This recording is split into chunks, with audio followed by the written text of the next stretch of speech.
Operation devil হান্টে 3 দিনে গ্রেপ্তার 2258।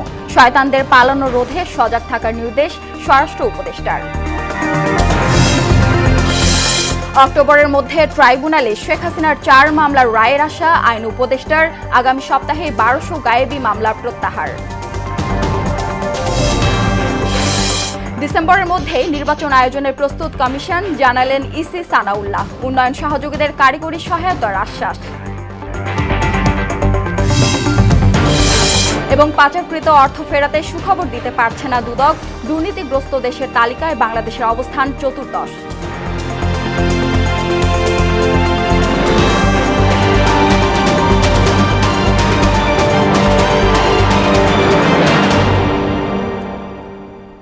আসসালামু আলাইকুম, সবাইকে মোহনা সংবাদে স্বাগত। শুনছিলেন শিরোনাম, সঙ্গে আছি সুরাইয়া শুভ্রা। এবার বিস্তারিত।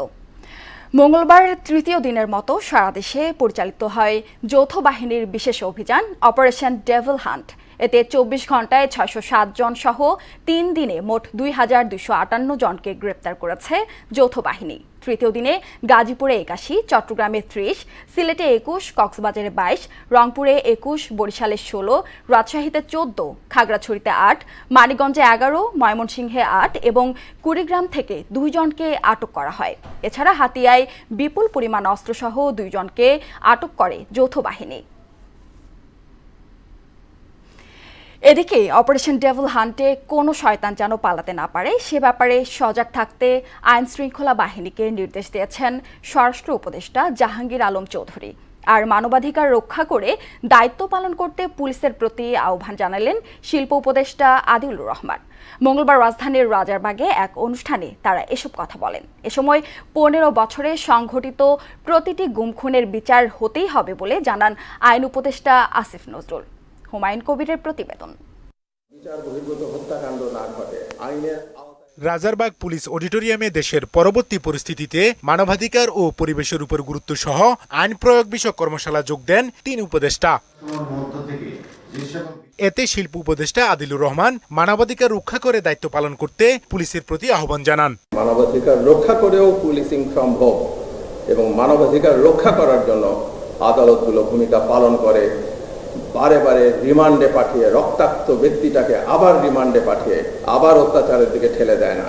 অপারেশন ডেভিল হান্টের প্রসঙ্গ তুলে স্বরাষ্ট্র উপদেষ্টা জাহাঙ্গীর আলম চৌধুরী বলেন, ফ্যাসিস্ট সরকার পুরো রাষ্ট্রযন্ত্রকে ক্ষমতা টিকে থাকার জন্য অন্যায়ভাবে ব্যবহার করেছে। ফ্যাসিবাদও তাদের দোষরদের দৃষ্টান্তমূলক শাস্তি নিশ্চিত করতে হবে। আপনাদের দেশের জনগণ, সরকার এবং নিজ নিজ দায়িত্বের প্রতি জবাবদিহিতা, দায়বদ্ধতা এবং কমিটমেন্ট রয়েছে। সুশাসন প্রতিষ্ঠায় আপনাদের অতন্ত্র প্রহরীর ন্যায় ভূমিকা পালন করা দরকার। আমি আইন শৃঙ্খলা বাহিনীকে আরও তৎপর হতে বলবো।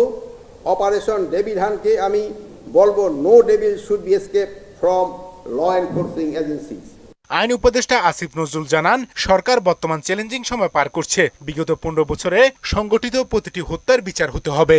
পুলিশ, কোর্ট, প্রসিকিউটর, ডিসি, আমরা যদি এই বার্তা দিতে না পারি যে প্রতিটা হত্যার বিচার হবে, প্রতিটা গুমের বিচার হবে, 15 বছরের অরাজকতার বিচার হবে, আমরা এই বার্তা দিতে না পারলে আমাদের এখানে থাকার তো কোনো মানে হয় না। বিচার বিভাগ থেকে শুরু করে সব বিভাগ সঠিকভাবে কাজ করলে মবতন্ত্র কমে যাবে বলেও মন্তব্য করেন তিনি। আইন শৃঙ্খলা পরিস্থিতি সবকিছু ঠিক মতো কাজ করবে, তখন মবের প্রকোপ আমি মনে করি আরো কমে যাবে। হুমায়ুন কবির, মোহনা সংবাদ, ঢাকা। আগামী অক্টোবরের মধ্যে অপরাধ ট্রাইব্যুনালে সাবেক প্রধানমন্ত্রী শেখ হাসিনার 4 মামলার রায় হবে বলে আশা জানালেন আইন উপদেষ্টা ডক্টর আসিফ নজরুল। তবে শেখ হাসিনাকে বাংলাদেশে ফেরত দেওয়ার অনুরোধ ভারত নাকচ করতে পারে বলেও সংশয় প্রকাশ করেন তিনি। মঙ্গলবার সচিবালয়ে আগামী 1 সপ্তাহের মধ্যে পতিত সরকারের 16,429 গায়েবী মামলার মধ্যে 1,214টি প্রত্যাহার করা হবে বলেও জানান উপদেষ্টা। শামীমুজ্জামান চৌধুরীর রিপোর্ট। বৈষম্য বিরোধী আন্দোলনে গণহত্যা এবং এর আগে গুম খুনের ঘটনায় আন্তর্জাতিক অপরাধ ট্রাইব্যুনালে হওয়া মামলাগুলোর মধ্যে 3 থেকে 4টির রায় অক্টোবরের মধ্যে পাওয়া যাবে বলে আশা প্রকাশ করেছেন আইন উপদেষ্টা ডক্টর আসিফ নজরুল। মঙ্গলবার সচিবালয়ে এক সংবাদ সম্মেলনে একথা জানান তিনি। আমরা আশা করছি এই 3 সপ্তাহ টাইম অতিবাহিত হলে আনুষ্ঠানিকভাবে সাক্ষ্য গ্রহণ যে প্রক্রিয়া যেটা আপনারা খুব ঘন ঘন দেখবেন, এই সাক্ষ্য গ্রহণ প্রক্রিয়াটা শুরু হবে ঈদের পরপর এপ্রিল মাস থেকে। আইন উপদেষ্টা বলেন, এসব মামলায় সাবেক প্রধানমন্ত্রী শেখ হাসিনা, বিভিন্ন আইন শৃঙ্খলা বাহিনীর সদস্য, আওয়ামী লীগ নেতাকর্মী সহ জড়িতদের আসামি করা হয়েছে। আমরা আশা করছি এই বছর অক্টোবরের মধ্যে আমরা 3 থেকে 4টি মামলা রায় পেয়ে যাব। এই সমস্ত মামলায় সাবেক প্রধানমন্ত্রী শেখ হাসিনা সহ আওয়ামী লীগের শীর্ষস্থানীয় নেতৃবৃন্দ এবং শীর্ষস্থানীয় কিছু পুলিশ এবং প্রশাসনিক কর্মকর্তা এই সমস্ত মামলায় আসামি হিসাবে রয়েছেন, যে 3-4টা মামলার কথা আপনাদেরকে বললাম। আমরা যদি পুরা বিচার কার্যটা ধরি, তাহলে পুরা বিচার কার্যটা শেষ হতে শুরু থেকে শেষ পর্যন্ত আমাদের 1 বছরের মতো সময় লাগছে। এ সময় শেখ হাসিনাকে ফিরিয়ে আনার জন্য আনুষ্ঠানিক প্রক্রিয়া চলছে উল্লেখ করে ভারত থেকে ফেরতের আবেদন নাকচ করতে পারে বলেও আশঙ্কা জানান উপদেষ্টা। আমরা তো আনার সর্বাত্মক চেষ্টা করছি। এখন ভারতের যে মনোভঙ্গি, এটা দেখে মনে হচ্ছে তারা এটা নানান অজুহাতে তারা এটাকে নাকচ করার চেষ্টা করবে।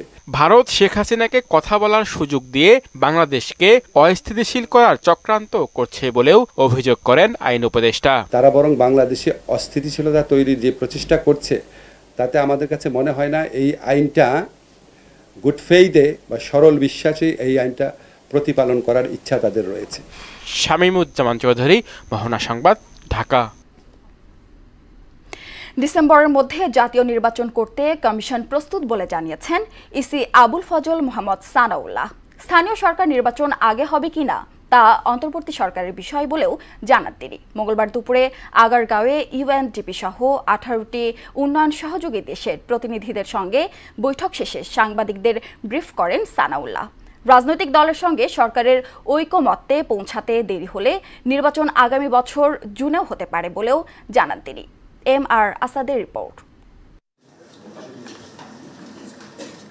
ইউএনডিপি সহ 18টি উন্নয়ন সহযোগী দেশের প্রতিনিধিদের সঙ্গে বৈঠকে বসে নির্বাচন কমিশন। এতে আসন্ন নির্বাচনে কারিগরি সহায়তা, প্রবাসী এবং নারী ও প্রান্তিক গোষ্ঠীর ভোটাধিকার বিষয়ে আলোচনা হয়। বৈঠক শেষে সাংবাদিকদের ব্রিফ করেন ইউএনডিপির আবাসিক প্রতিনিধি। We provide technical assistance on specific areas that support has been requested from the Elections Commission, and the needs assessment had decided that that's areas where the UN as a family can support.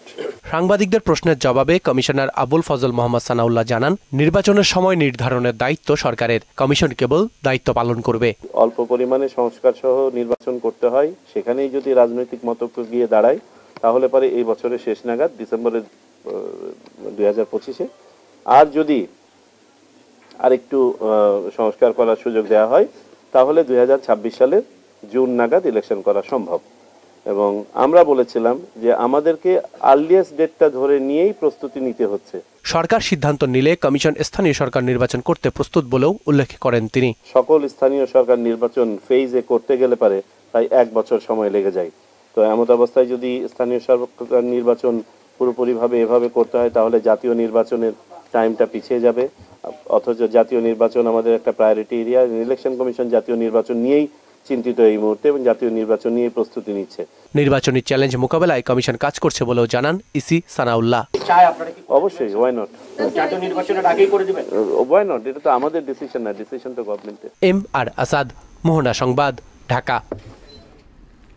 July August হত্যা মামলায় ঢাকা উত্তরের সাবেক mayor Atikul ইসলাম সহ 6 জনকে 17 ফেব্রুয়ারি হাজির করার নির্দেশ দিয়েছেন আন্তর্জাতিক অপরাধ ট্রাইব্যুনাল।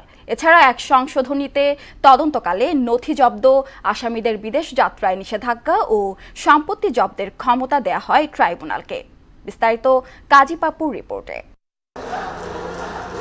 জুলাই আগস্টে বৈষম্যবিরোধী আন্দোলনে যে কয়েকটি স্থানে নির্বিচারে হত্যাযজ্ঞ চালানো হয়, তার মধ্যে রাজধানীর উত্তরা অন্যতম। শুধু আইন শৃঙ্খলা বাহিনী নয়, আওয়ামী লীগ নেতাকর্মীদেরকেও নির্বিচারে গুলিবর্ষণ ও নির্যাতন করতে দেখা যায়। উত্তরায় মানবতাবিরোধী অপরাধ মামলার শুনানি শেষে ঢাকা উত্তর সিটির সাবেক মেয়র আতিকুল ইসলাম সহ 6 জনকে হাজির করার নির্দেশ দেন আন্তর্জাতিক অপরাধ ট্রাইব্যুনাল। প্রায় 200 লোক নিহত হয়েছে। মেয়র আতিকুল ইসলাম একজন নির্দেশদাতা হিসেবে তিনি ভূমিকা পালন করেছেন। ট্রাইব্যুনাল আমাদের আবেদন মঞ্জুর করেছেন। তারা বিভিন্ন মামলায় গ্রেপ্তার আছেন। প্রোডাকশন ওয়ারেন্টের জন্য আমরা অ্যাপ্লিকেশন করেছিলাম, ট্রাইব্যুনাল সে আবেদন মঞ্জুর করেছেন এবং আগামী 17/2/2025 তারিখে তাদেরকে হাজির করার নির্দেশনা দিয়েছেন। উত্তর এলাকার কনস্টেবল হোসেন আলী, তাকে আমরা রিমান্ডের জন্য অ্যাপ্লিকেশন দিয়েছিলাম, ট্রাইব্যুনাল সেটা মঞ্জুর করেছেন এবং আগামী 16/2/2025 তারিখে তাকে একদিনের রিমান্ডে নেওয়ার আদেশ দিয়েছেন। সোমবার রাতে দ্বিতীয়বারের মতো সংশোধনী আনা হয় ট্রাইব্যুনালের আইনে। নতুন সংশোধনীতে তদন্তকালীন নথিপত্র জব্দ, আসামিদের বিদেশ যাত্রায় নিষেধাজ্ঞা এবং সম্পত্তি জব্দের ক্ষমতা দেওয়া হয় ট্রাইব্যুনালকে। যে কোর্টের পারমিশন লাগবে সার্চ এবং সিজের জন্য, নতুন অ্যামেন্ডমেন্টে এই অপশনটিকে উঠিয়ে দিয়ে তদন্তকারী কর্মকর্তাকে এক্সক্লুসিভ পাওয়ার দেওয়া হয়েছে যে উনি যে তদন্তকালে প্রয়োজনীয় যে কোনো ডকুমেন্ট সিজ করতে পারবেন এবং যে কোনো স্থান সার্চ করতে পারবেন, আর তদন্তকালে প্রাপ্ত ডকুমেন্টকে এক্সামিন করার জন্য কম্পিটেন্ট অথরিটির কাছে প্রেরণ করতে পারবেন। আরেকটি অন্যতম সংশোধনী যেটা হয়েছে, ডিফেন্স করার জন্য সময় ছিল 6 সপ্তাহ, সেটাকে 3 সপ্তাহ করা হয়েছে। এখন পর্যন্ত 18 মামলায় 122 জনকে বিচারের মুখোমুখি করেছে প্রসিকিউশন। কাজী পাপ্পু, মোহনা সংবাদ, ঢাকা। রমজানের আগে 5 পণ্য নিয়ে সাশ্রয়ী মূল্যে ট্রাক সেল শুরু করেছে trading corporation of Bangladesh TCB. এর মধ্যে রয়েছে তেল, ডাল, চিনি, সোলা ও খেজুর। সরকারের এমন উদ্যোগে স্বস্তি জানিয়েছেন সীমিত আয়ের মানুষ। পরিসর বাড়ানো সহ পণ্য বিক্রিতে স্বচ্ছতা ও শৃঙ্খলা নিশ্চিতের দাবিও জানিয়েছেন তারা। মাহবুব হাসান রিপনের বিস্তারিত প্রতিবেদন। নিত্যপণ্যের অস্বাভাবিক দাম বেড়ে যাওয়ায় নিম্ন ও মধ্যবিত্ত শ্রেণীর স্বস্তির কথা চিন্তা করে ভর্তুকি মূল্যে পণ্য বিক্রি কার্যক্রম চালিয়ে আসছে trading corporation of Bangladesh TCB. গত 31 ডিসেম্বর কার্যক্রম বন্ধ হওয়ার 1 মাস 9 দিন পর সোমবার আবার এই কার্যক্রম শুরু করেছে সরকারি এই সংস্থাটি। এতে স্বস্তি প্রকাশ করে কার্যক্রমের পরিসর বাড়ানো সহ বিতরণের স্বচ্ছতা ও শৃঙ্খলা নিশ্চিতের দাবি ক্রেতাদের। যা পাচ্ছি তত 200-300 টাকা একটা সেভ হচ্ছে। বাজারে 1 কেজি চাউলের খুচরা চাউল বেশি গেলে তাই 200 টাকা, আর এখানে পাইতেছি 100 টাকা। অনেক হাই হইতেছি, অনেক উপকার হইতেছে আমাদের, আমরা পাইতেছি সরকার থেকে। বাচ্চা নিয়ে আইছি, এখনো নিতে পারতেছি না, সামনে তো মানুষ নিতে আসে, কোনো মেইনটেইন নাই। একজনে 2বার করে নিতে আসে, আর একজনে একবারও নিতে পারতেছে না। রমজান সামনে রেখে 2 কেজি ছোলা ও 500 গ্রাম খেজুরের পাশাপাশি 2 লিটার ভোজ্য তেল, 2 কেজি মসুর ডাল ও 1 কেজি চিনি কিনতে পারছেন একজন ক্রেতা। ছোলা পাচ্ছে আপনার 60 টাকা কেজি, মসুর ডাল 60 টাকা পাচ্ছে, চিনি 70 টাকা পাচ্ছে, খেজুর 155 টাকা পাচ্ছে, যেটা 400 টাকা বাইরে কেজি। এই কারণে টিসিবির গাড়ির মধ্যে অনেক প্রচুর পরিমাণ ভিড়। ঢাকা শহরে 50টি ও চট্টগ্রামের 20টি স্থানে ট্রাক থেকে পণ্য বিক্রি শুরু করেছে সংস্থাটি। মাহবুব হাসান রিপন, মোহনা সংবাদ, ঢাকা। রমজানের ট্রেডিং কর্পোরেশন অব বাংলাদেশ টিসিবির ট্রাক সেলে অতিরিক্ত 9000 মেট্রিক টন পণ্য বিক্রি করা হবে বলে জানিয়েছেন বাণিজ্য উপদেষ্টা শেখ বশির উদ্দিন। মঙ্গলবার খুলনায় টিসিবির ট্রাক সেলের কার্যক্রম উদ্বোধনকালে তিনি একথা বলেন। অতিরিক্ত পণ্য 12 লাখ পরিবারে বিক্রি করবে টিসিবি। এতে বাজার পরিস্থিতি সহনীয় থাকবে বলে আশা উপদেষ্টার। 12 লক্ষ অতিরিক্ত পরিবারকে রমজানের শেষ দিন পর্যন্ত এই ট্রাক সেল কার্যক্রম চালু থাকবে। এর ফলে আমরা আশা করি যে বাজারে পণ্যমূল্য আরো সহনশীল হবে। গেল 15 বছরে পাচার হওয়া 28 লাখ কোটি টাকা ফেরাতে দৃশ্যমান অগ্রগতি এখনো শূন্য। টাস্কফোর্সের কর্মকাণ্ড রয়েছে একই তিমিরে। বিশেষজ্ঞরা বলছেন, গভর্নর ব্যাংক খাতের সংস্কারে যতটা সরব, পাচারের অর্থ ফেরাতে ততটাই নীরব। দুদক সহ কিছু সংস্থা কাজ করলেও সুখবরের পাতা এখনো ফাঁকা। অর্থ পাচার নিয়ে মনিরুল ইসলামের 2 পর্ব ধারাবাহিক প্রতিবেদনের আজ শেষ কিস্তি। পলাতক সরকারের এক ভূমিমন্ত্রী সাইফুজ্জামান চৌধুরী অর্থ পাচার করেছেন 8.5 কোটি টাকা, আর এস আলম গ্রুপ সহ 3 ব্যাংক চ্যানেলে নানান কৌশলে পাচার করেছে 1,13,000 কোটি টাকা। বিদেশে অর্থ পাচারের তথ্য বিশ্লেষণ করছে দুদক, সিআইডি, বিএফআইইউ সহ কয়েকটি সংস্থা। ইতিমধ্যেই তারা জড়িতদের স্থাবর অস্থাবর সম্পদ জব্দ, ব্যাংক হিসাব তলব, সন্দেহজনক লেনদেন পর্যালোচনা সহ গঠন করেছে টাস্কফোর্স। যদিও এখনো কাজের কাজ হয়নি কিছুই। রাজনৈতিক ক্ষমতা এবং প্রভাব বিস্তার করেই তারা এই কাজগুলো করেছেন। সুতরাং রাজনৈতিক দলগুলোকে কিন্তু এক ধরনের কমিটমেন্টে আসতে হবে যে তারা ক্ষমতায় আসলে কোনো ধরনের অন্যায়, অব্যবস্থাপনা, অনিয়ম, দুর্নীতিকে তারা প্রশ্রয় দিবেন না। যদিও বাংলাদেশের রাজনৈতিক দলগুলো খুব চটজলদি বলে ফেলে যে সকল অপরাধ অনিয়মের ক্ষেত্রে তারা 0 টলারেন্সে থাকবে। জিরো টলারেন্স শুধু মুখে বললে হবে না, এটা কাজে দেখাতে হবে। পাচারকৃত অর্থ ফেরাতে সাধারণত 5টি ধাপ অনুসরণ করা হয়। এর মধ্যে প্রথমেই রয়েছে অভিযুক্তের সন্ধান, তারপর ব্যাংক হিসাব জব্দ, পরের ধাপ নিরপেক্ষ তদন্ত, এরপর বিচার প্রক্রিয়া শেষে পঞ্চম ধাপে আদায় করা হয় পাচারের অর্থ। বড় রকমের তার ঘাটতি তৈরি করা হলো রাষ্ট্রায়ত্ত ব্যাংকে, সেগুলোর কি হবে? তো দেখা গেল যে একটা শিল্প গোষ্ঠী আসলে এই যে পুরো রাষ্ট্রায়ত্ত ব্যাংকে খালি করে দিয়েছে, তো তার বিরুদ্ধে কি ব্যবস্থা গ্রহণ করা হলো? তার যে শিল্প গোষ্ঠী তার মধ্যে অর্ধেকেরই কোনো অস্তিত্ব নেই, তো সেগুলো নিয়ে প্রচুর ঋণ নেওয়া হয়েছে। তো এখন এই গভর্নরের তো মূল দায়িত্ব হচ্ছে যে এই জায়গাতে আসলে সুশাসন নিয়ে আসা এবং এই ব্যবস্থা গ্রহণ করা। অর্থনীতিবিদ মাহফুজ কবির বলছেন, এমন নজিরবিহীন লুটপাটের কারণেই দেশের অর্থনীতি এগোতে পারছে না। তবে প্রাথমিক কাজটা সাফল্যের সঙ্গে শেষ করতে পারলে ফেরত আনার একটা পথ খুলে যাবে। 100 কোটি 200 কোটি টাকা ফেরত নিয়ে আসতো, তাও একটা কথা ছিল যে না, উদ্যোগ গ্রহণ করা হচ্ছে, তখন বাংলাদেশ ব্যাংক সম্পর্কে যে মানুষের মধ্যে আস্থা সেটা কিন্তু আসতো ফেরত, তো সেটাও হচ্ছে না। আমি মনে করি যে এই জায়গাটা খুব দ্রুত একটা কর্মপরিকল্পনা দরকার, যে কিভাবে টাকাটা লুট হয়ে গেল, যে খেলাপি হয়ে গেছে, যে তাদের কাছ থেকে কিভাবে টাকাটা উদ্ধার করা যাবে। অপরাধ বিশেষজ্ঞ তৌহিদুল হক বলছেন, আর্থিক খাতের অপরাধ মানুষ খুন করার চেয়েও বড় অপরাধ, কেননা এতে গোটা একটা জাতির অধিকার থাকে। আর্থিক কাঠামো যদি এইভাবে চলতে থাকে তখন সাধারণ মানুষ ক্ষতিগ্রস্ত হয়ে পড়ে। সাধারণ মানুষের জীবনে অর্থের প্রভাবটা তখন নানা কেন্দ্রিক বিপর্যয় সৃষ্টি করে। দ্রুত সময়ের মধ্যে তদন্ত শেষ করে যারা জড়িত এদের বিরুদ্ধে আইনগত ব্যবস্থা গ্রহণ করা। এখন আইনগত ব্যবস্থা গ্রহণ বাংলাদেশে এটা খুব সস্তা কথা হয়ে দাঁড়িয়েছে। অগ্রাধিকার ভিত্তিতে সমস্ত আইনি প্রক্রিয়া শেষ করে পাচারের টাকা ফেরত আনার তাগিদ দিলেন এই বিশেষজ্ঞ। মনিরুল ইসলাম, মোহনা সংবাদ, ঢাকা। বিশ্বের সবচেয়ে দুর্নীতিগ্রস্ত দেশের তালিকায় 14 অবস্থানে বাংলাদেশ, বিগত 13 বছরের মধ্যে যা সর্বনিম্ন। এমনটা জানিয়েছে দুর্নীতি বিরোধী আন্তর্জাতিক সংস্থা ট্রান্সপারেন্সি ইন্টারন্যাশনাল TI। দুর্নীতিগ্রস্ত দেশ হিসেবে বাংলাদেশের স্কোর হয়েছে 23। সমান স্কোর নিয়ে বাংলাদেশের সঙ্গে একই অবস্থানে কঙ্গো ও ইরান। মঙ্গলবার TIB কার্যালয়ে দুর্নীতির ধারণা সূচক 2024 উপলক্ষে এক সংবাদ সম্মেলনে এসব তথ্য জানানো হয়। বাংলাদেশের স্কোর হচ্ছে 100-র মধ্যে 23, যেটা গতবারের তুলনায় 2023-এর তুলনায় 1 পয়েন্ট কম, এবং এটা গতবারের তুলনায় 2 স্টেপ নিচে নেমে গেছি আমরা, অর্থাৎ 151তম দেশ আমরা 180-দের মধ্যে, গতবার ছিলাম আমরা 149তম। এবারের স্কোর হচ্ছে নিচের দিক থেকে সর্বনিম্ন, উপরের দিক থেকে যেটা বললাম, উপরের দিকে আমাদের অবস্থান 151, 23 স্কোর করে, এবং নিচের দিক থেকে 14তম নিচের দিক থেকে। এবার বইমেলার মোহনায়।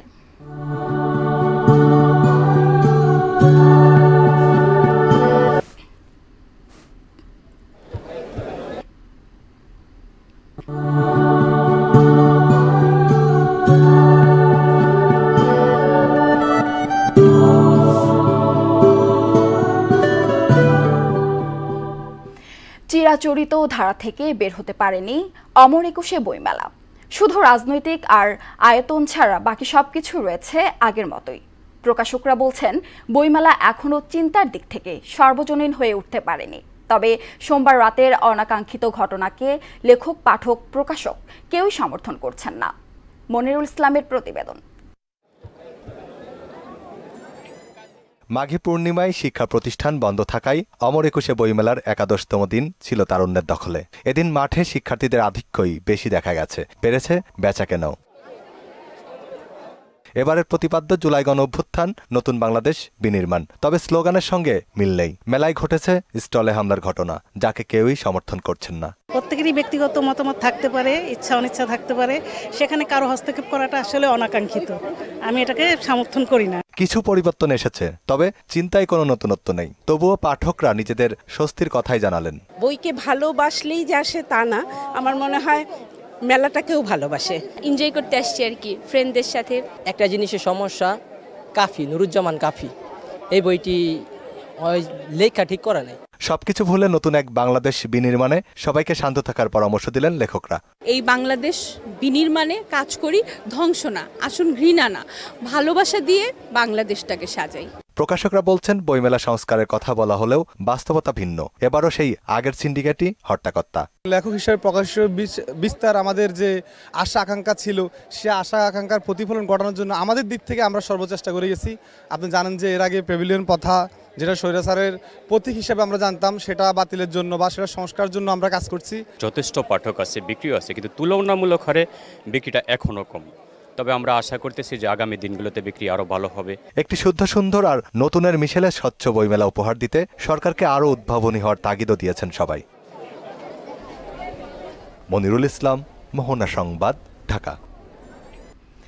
সাংবাদিক দম্পতি সাগর সরোয়ার ও মেহরুন রুনি হত্যার বিচার দাবিতে ফের মাঠে নেমেছেন সাংবাদিকরা। দীর্ঘ ১৩ বছরেও এ নির্মম হত্যাকাণ্ডের বিচার না হওয়ায় মঙ্গলবার ঢাকা রিপোর্টার্স ইউনিটির সামনে প্রতিবাদ সমাবেশ করেন তারা। এতে অভিযোগ করেন বিগত সরকার ভয়ভীতি দেখিয়ে সাগর রুনি হত্যাকাণ্ডের বিচার কাজ ব্যাহত করেছে। তানজিদ ভূঁইয়ার প্রতিবেদন। সাংবাদিক দম্পতি সাগর রুনি হত্যার বিচার দাবিতে ঢাকা রিপোর্টার্স ইউনিটির সামনে প্রতিবাদ সমাবেশ করেন সাংবাদিকরা। এ সময় সাংবাদিক নেতারা বলেন, আগামী ২ মার্চ মামলার চার্জশিট জমা না দিলে প্রধান উপদেষ্টার কার্যালয় ঘেরাও করা হবে। এছাড়া প্রয়োজনে আরও কঠোর কর্মসূচির হুঁশিয়ারিও দেন সাংবাদিক নেতারা। আমরা ডক্টর ইউনূসের অফিসমুখী হয়ে আন্দোলন শুরু করব ইনশাআল্লাহ খুব অচিরেই। এখন পর্যন্ত ১১৪ বার এই হত্যাকাণ্ডের তদন্ত প্রতিবেদন জমা দেওয়ার তারিখ পিছিয়েছে অভিযোগ করে পতিত সরকারের অনীহাকে দায়ী করেন তারা। সরকার কিন্তু বলেছে তারা এই হত্যাকাণ্ডের বিচার করতে আন্তরিক। এই যে মাথা বিকিয়ে দেওয়ার যে ফ্যাসিস্টের কাছে, সেই কারণে শুধু আমাদের সাগর রুনি নয়, দেশেরও পর্যাপ্ত ক্ষতি হয়েছে। ১১৬ বার এই মামলাটির চার্জশিটের দাখিলের তারিখ পিছানো হয়েছে। আপনারা অবিলম্বে অন্তত চার্জশিট দেওয়ার ব্যবস্থা করুন। সংবিধানের বিচার পাওয়ার যে অধিকার রয়েছে, যে ধারা রয়েছে, সেই ধারাকে কলুষিত করা। প্রতিবাদ সমাবেশে ডিআরইউর সভাপতি আবু সালে আকন অভিযোগ করেন, যারা এই ন্যাক্কারজনক হত্যার উপর ভর করে বিভিন্ন সুযোগ সুবিধা নিয়েছেন তাদেরও আইনের আওতায় আনতে হবে। যারা বেনিফিশিয়ারি হয়েছেন, পকেটের টাকা ভরেছেন, সরকারের গুরুত্বপূর্ণ পদে গিয়েছেন, বিদেশ গিয়ে আলিশান অবস্থায় থেকেছেন, ইনশাআল্লাহ তাদেরও বিচারের মুখোমুখি করবে এই সাংবাদিক সমাজ। অতীতে সরকারের উচ্চ মহল থেকে সাগর রুনি হত্যাকাণ্ডের তদন্ত প্রক্রিয়া বাধাগ্রস্ত করা হয়েছে বলে অভিযোগ করেন বাদীপক্ষের আইনজীবী শিশির মনির। ভেস্টেড কোয়ার্টারের ইন্টারেস্ট ইমপ্লিমেন্ট করার জন্যই এই তদন্ত প্রক্রিয়াকে সঠিক আইনিভাবে পরিচালিত হতে দেওয়া হয়নি। র্যাব তো তদন্তকারী কোনো সংস্থা না, তাদের তদন্তের কোনো কার্যকারিতা নাই, তারা এক্সিকিউটিভ বডি। তবে রাজনৈতিক পট পরিবর্তনের প্রেক্ষাপটে হত্যাকাণ্ডের ১৩ বছর পর আশার আলো দেখছেন পরিবারের সদস্যরা। আমরা মনে করি যে তৎকালীন সরকার বা তাদের সংশ্লিষ্ট কেউ এটার সাথে জড়িত। তানজিদ ভূঁইয়া, মোহনা সংবাদ, ঢাকা। সাগর রুনির হত্যাকাণ্ডের বিচার সরকারের অগ্রাধিকার তালিকায় রয়েছে বলে জানালেন পরিবেশ, বন ও জলবায়ু পরিবর্তন উপদেষ্টা সৈয়দা রিজওয়ানা হাসান। মঙ্গলবার জাতীয় জাদুঘরে সাগর রুনি ফাউন্ডেশনের চিত্র প্রদর্শনীতে তথ্য উপাত্ত পেলে দ্রুত বিচার কাজ শুরু হবে বলেও জানান তিনি। বিগত সরকারের সময়ে বিচার কাজ বহুবার পিছিয়েছে উল্লেখ করে এ বিচার প্রক্রিয়ায় বর্তমান সরকারের কোনো হস্তক্ষেপ নেই বলেও জানান তিনি। উপাত্ত পাওয়া যায় এবং অপরাধীকে ধরা যায়, তাহলে বিচার না পাওয়ার তো কোনো কারণ দেখি না। বারবার সময় নিয়েছে এই জন্যই যে আসলে বিচারটা তারা করতে চায়নি। বিগত সরকারের সময়ে নানান কুটকৌশল করে সেগুলোর বিচার করা হয়নি, সেগুলো যেন বিচার করা হয় সেটাই আমরা নিশ্চিত করার চেষ্টা করব। আগে যারা তদন্ত করতো তাদের উপর হয়তো একটা প্রভাব ছিল, কিন্তু এখন তো প্রভাব মুক্ত হয়ে তদন্ত করছে। এখন তদন্ত করে ওনারা যা বলেন তাই তো আমাদেরকে মানতে হবে, কিন্তু বিচার আসলে একটা হতে হবে। দিনাজপুরের বোচাগঞ্জে ৭ বছর আগে বন্যায় ভেঙে যাওয়া তুলাই খালের উপর সেতুটি এখনও পুনর্নির্মাণ হয়নি। এতে ভোগান্তিতে পড়েছে ৫ গ্রামের কয়েক হাজার মানুষ। বিকল্প পথে ৮ কিলোমিটার ঘুরে শহরে যাতায়াত করছেন তারা। বিভিন্ন দপ্তরে ধর্ণা দিলেও সেতুটির পুনর্নির্মাণ কাজ এগোয়নি। এদিকে এলজিডি প্রকৌশলী বলছে, নির্মাণ প্রকল্পের অনুমোদন পেলেই কাজ শুরু করা হবে। সুবল রায়ের প্রতিবেদন, জানাচ্ছেন বুসরাত জাহান। দিনাজপুরের বোচাগঞ্জ উপজেলার ৪ নং আটগাঁও ইউনিয়নের বড়ুয়া গ্রামে তুলাই খালের উপরের সেতুটি ২০১৭ সালের বন্যায় ভেঙে যায়। ব্রিজটি আজও পুনর্নির্মাণ করা হয়নি। সেই সময় থেকেই বড়ুয়া, মালগাঁও, নেহালগাঁও, বিষ্টপুর, বড়গাঁও গ্রামের সাথে শহর এবং উপজেলার প্রধান সড়কের সংযোগ বিচ্ছিন্ন হয়ে পড়েছে, যে কারণে প্রায় ৮ কিলোমিটার বাড়তি পথ অতিক্রম করার পাশাপাশি স্থানীয়দের ভোগান্তি বেড়েছে কয়েক গুণে। ১৭ সাল থেকে আজকে ২৫ সাল পর্যন্ত মানে ৭ বছর আমাদের যাতায়াত বন্ধ হয়। অবস্থা খারাপ, যাওয়া করা যায় না, যাওয়া নিয়ে অসম্ভব। একটা রোগী হলেও অনেক দূর থেকে যেতে হয়। এই পাশ থেকে এই পাশে যাওয়ার কোনো যোগাযোগ সবকিছু বিচ্ছিন্ন হয়ে গেছে। খুব অনুরোধ যাতে তাড়াতাড়ি হয় কাজ। বড়ুয়া গ্রামের ভেঙে যাওয়া ব্রিজটি নতুন করে নির্মাণ করার জন্য একটি প্রস্তাব মন্ত্রণালয়ে প্রেরণ করা হয়েছে। প্রকল্পের অনুমোদন পেলেই কাজ শুরু হবে বলে জানালেন এই কর্মকর্তা।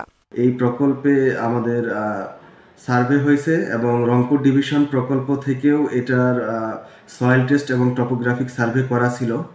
আমরা আশা করছি যে কোনো একটা ডিপিপিতে এটা পাস হয়ে গেলে এই ব্রিজটা নির্মাণ কাজ করা যাবে। 5 গ্রামের মানুষের দুর্ভোগ লাঘবে সেতুটি দ্রুত পুনর্নির্মাণ করে গ্রামবাসীদের চলাচলে স্বাভাবিকতা ফিরিয়ে আনবে সংশ্লিষ্টরা, এমনটাই প্রত্যাশা এলাকাবাসীর।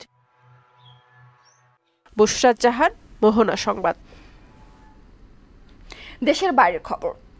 অবৈধ অভিবাসীদের বিরুদ্ধে আমেরিকার পথে হাঁটছেন ব্রিটেন। রেস্তোরাঁ সহ দেশের বিভিন্ন স্থানে অভিযান চালিয়ে গেল মাসে গ্রেপ্তার করা হয়েছে 6 শতাধিক মানুষকে। বিবিসি বলছে, লেবার পার্টি ক্ষমতায় আসার পর গ্রেপ্তার অবৈধ অভিবাসীর সংখ্যা 19,000। বিস্তারিত জানাচ্ছেন ইশতিয়াক হোসেন।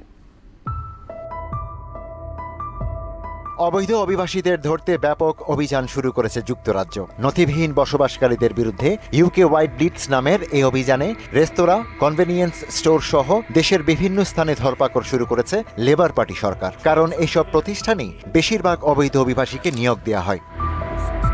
ব্রিটিশ স্বরাষ্ট্রমন্ত্রী ইউভেট কুপারের কার্যালয়ের পক্ষ থেকে জানানো হয়েছে, উত্তর ইংল্যান্ডের হাম্বারসাইড এলাকার একটি ভারতীয় রেস্তোরাঁ থেকে 7 অবৈধ অভিবাসীকে গ্রেপ্তার করা হয়েছে। সন্দেহজনকভাবে থানায় নেওয়া হয়েছে আরও 4 জনকে। জানুয়ারি মাসেই অভিযান চালানো হয়েছে 828টি স্থানে, যা গত বছরের একই সময়ের তুলনায় 48% বেশি। গেল মাসে 609 জনকে গ্রেপ্তার করা হয়েছে, আগের বছরের তুলনায় এটি 73% বেশি। লেবার পার্টি ক্ষমতায় আসার পর থেকে এ পর্যন্ত 19,000 বেআইনি অভিবাসীকে গ্রেপ্তার করা হয়েছে। এদিকে যুক্তরাজ্য সরকার একটি নতুন ইমিগ্রেশন বিল প্রস্তাব করেছে। এতে অবৈধভাবে যুক্তরাজ্যে প্রবেশ করা ব্যক্তিদের মোবাইল ফোন জব্দ সহ আইন প্রয়োগকারী সংস্থাগুলোকে আরও বেশি ক্ষমতা দেওয়া হয়েছে। ইশতিয়াক হোসেন, মোহনা সংবাদ। শনিবারের মধ্যে সব জিম্মিকে মুক্তি দেয়া না হলে গাজায় যুদ্ধবিরতি প্রত্যাহারের হুমকি দিয়েছেন মার্কিন প্রেসিডেন্ট ডোনাল্ড ট্রাম্প।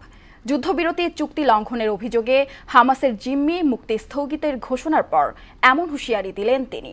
এদিকে মধ্য আমেরিকার দেশ গুয়েতেমালায় বাস খাদে পড়ে 1/2 শতাধিক যাত্রীর মৃত্যু হয়েছে। ইশতিয়াক হোসেনের আরেকটি রিপোর্ট। বাস্তুচ্যুত মানুষের উত্তর গাজায় প্রত্যাবর্তনে বাধা দান ও হামলা সহ ত্রাণ পৌঁছাতে না দেয়ায় জিম্মি মুক্তি অনির্দিষ্টকালের জন্য স্থগিতের ঘোষণা দিয়েছে ফিলিস্তিনের স্বাধীনতাকামী সংগঠন হামাস। এক বিবৃতিতে হামাসের কাশেম ব্রিগেডের মুখপাত্র আবু উবাইদা একথা জানান। এরপরই সশস্ত্র বাহিনীকে সর্বোচ্চ সতর্ক থাকার নির্দেশ দেন ইসরায়েলের প্রতিরক্ষামন্ত্রী ইসরায়েল কাটজ। হামাসের ওই ঘোষণায় চটেছেন মার্কিন প্রেসিডেন্ট ডোনাল্ড ট্রাম্পও। ইসরায়েলি জিম্মিদের মুক্তির জন্য সংগঠনটিকে সময়সীমা বেঁধে দিয়ে তিনি বলেন, শনিবারের মধ্যে সবাইকে ছেড়ে না দিলে হামাসকে করুণ পরিণতি ভোগ করতে হবে। এদিকে মধ্য আমেরিকার দেশ গুয়েতেমালায় সড়ক দুর্ঘটনায় অন্তত 51 জন প্রাণ হারিয়েছে। সোমবার অতিরিক্ত যাত্রী বহনকারী বাসটি সান আগস্টিন আগাসা গুয়াসলান শহর থেকে রাজধানীতে আসার সময় সেতু থেকে ছিটকে নিচে পড়ে যায়। এই ঘটনায় 3 দিনের জাতীয় শোক ঘোষণা করেছেন প্রেসিডেন্ট বার্নার্ডো আরেভালো। এছাড়া ইস্পাত ও অ্যালুমিনিয়াম আমদানিতে 25% শুল্কারোপে নির্বাহী আদেশে সই করেছেন মার্কিন প্রেসিডেন্ট ডোনাল্ড ট্রাম্প। এছাড়া দেশীয় কিছু ব্যবসা প্রতিষ্ঠানকে ঘুষের অভিযোগ থেকে অব্যাহতি দিতে আরেকটি নির্বাহী আদেশে স্বাক্ষর করেন তিনি। ইশতিয়াক হোসেন, মোহনা সংবাদ। খেলার খবর। ক্রিকেট। দুর্নীতি ও ফিক্সিংয়ের দায়ে বাংলাদেশের নারী ক্রিকেটার সোহেলি আক্তারকে 5 বছরের জন্য সব ধরনের ক্রিকেট থেকে নিষিদ্ধ করেছে আইসিসি। ম্যাচ ফিক্সিং সংক্রান্ত 5টি ধারা ভঙ্গের দায়ে এই শাস্তি দেওয়া হয়েছে সোহেলি আক্তারকে। আইসিসির দুর্নীতি দমন ইউনিটের কাছে নিজের দায় স্বীকার করে নিয়েছেন এই নারী ক্রিকেটার। তার বিরুদ্ধে এই নিষেধাজ্ঞা কার্যকর হয়েছে 10 ফেব্রুয়ারি থেকে। এই ক্রিকেটার সবশেষ জাতীয় দলে খেলেছেন 2022 সালে। তবে 2023 সালে দক্ষিণ আফ্রিকায় অনুষ্ঠিত নারী টি20 বিশ্বকাপে বাংলাদেশ দলের এক ক্রিকেটারকে ফিক্সিংয়ের প্রস্তাব দেন সোহেলি আক্তার। এদিকে বাংলাদেশ নারী ক্রিকেট দলের প্রধান কোচের দায়িত্ব পেলেন দেশীয় কোচ সারওয়ার ইমরান। শ্রীলঙ্কার সাবেক ক্রিকেটার হাসান তিলেকা রত্নের চুক্তির মেয়াদ শেষ হওয়ার পর নতুন দায়িত্ব পেলেন এই অভিজ্ঞ বাংলাদেশি কোচ। বিগত 2.5 বছর ধরে বাংলাদেশ নারী দলের প্রধান কোচ ছিলেন হাসান তিলেকা রত্নে। তবে ওয়েস্ট ইন্ডিজ সফর শেষে তার চুক্তির মেয়াদ শেষ হয়। সে সফরে টাইগ্রেসরা 2027 বিশ্বকাপে সরাসরি খেলার সুযোগ হারায়, যার ফলে তাদের বাছাই পর্ব খেলতে হবে। বিসিবির অসন্তোষ বুঝতে পেরে তিলেকা রত্নে নিজ থেকেই সরে দাঁড়ান। এরপর বিসিবির নতুন দায়িত্ব অর্পণ করেছে সারোয়ার ইমরানের উপর। শেষ করব মোহনা সংবাদ, যাবার আগে শিরোনামগুলো আরও একবার।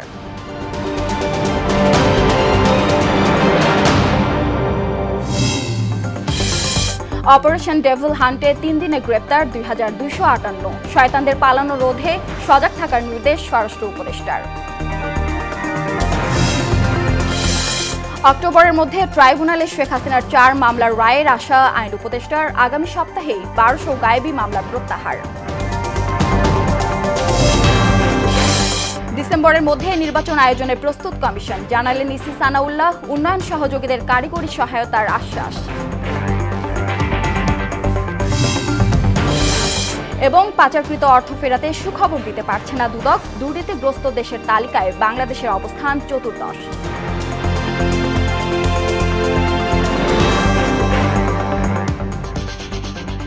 এ ছিল মোহনা সংবাদে। মোহনার সবশেষ খবর জানতে ভিজিট করুন www.mohna.tv। সংবাদ দেখতে পারেন ফেসবুক, ইউটিউবেও। এতক্ষণ সঙ্গে থাকার জন্য ধন্যবাদ।